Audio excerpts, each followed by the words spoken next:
going to show you a quick tip on how to cut timber square.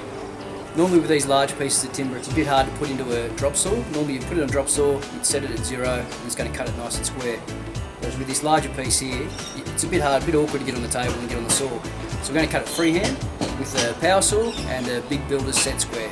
So I'll show you how we do that. So first of all, we need a couple of things. Earmuffs, large builder's set square, glasses, and of course, power saw. I've got the new Makita 36 volt double batteries, little toy that I'm going to play with, but I'll show you how it's all done. Alright, so what most people would do first of all would be take the square and mark your line. But in order to do that, you've got to hold the sword, you've actually got to guide it along the line and try and actually get it to cut straight. But a little tip that we can actually do is to use the square, hold it against the timber and then slide the saw across as a guide. So I'll show you how that's done.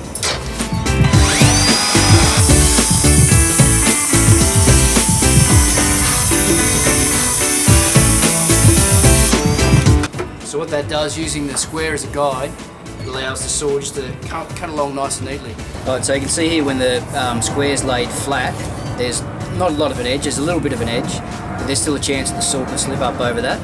So the trick here, the little tip, is when you put the saw on, is to drop this end down towards the bottom of the timber, so that this is down there. And what that does, that just makes this edge kick up a little bit. You may not see it, a bit hard to see in the video. There's actually a little lip under there that I can almost fit my finger under. And then what that does, that acts as a good guide for the saw to slide along. So I'll show you how that works. Set it there.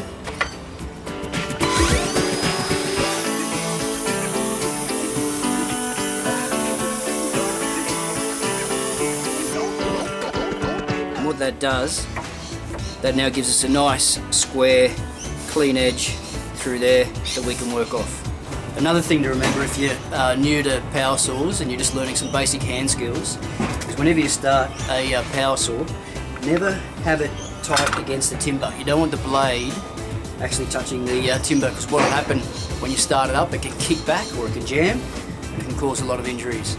So you always want to start it just with the front of the blade on there and having the saw back anywhere from about 10 to 20 millimeters, and then you can actually start the saw up. It'll be a lot safer. As it's going, then you want to work your way into the timber, but never start it right against it.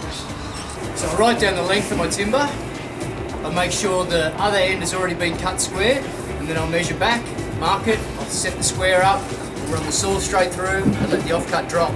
So let's have a look at how that's done. Now I've marked this square. So you can see here there's two marks on this saw. This one here indicates 0. That's the one you want to line up with your line as a guide.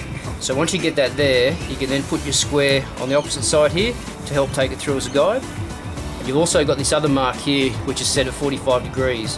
So if you tilt the saw over at 45, that should be the mark that you go to follow as a square line.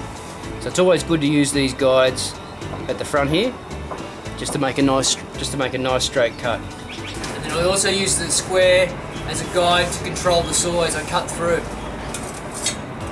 I set the front blade of the saw on the 0 mark and we line it up with that.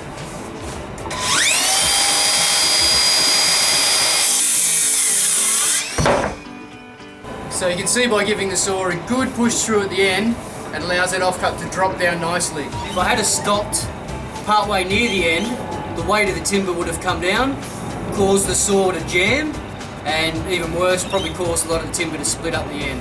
So you've got to control the saw, and you've got to push it through nice and quickly at the end. That's the secret. Alright, so there you have it. Quick little tip. It does take a little bit of practice if you haven't used power saws before. Normally most people would like to use two hands, one on the front and one on the back. So you need to be a little bit skilled to be able to use the power saw with one hand and hold it against the guide, but with a little bit of practice you'll pick it up. Alright, thanks for watching.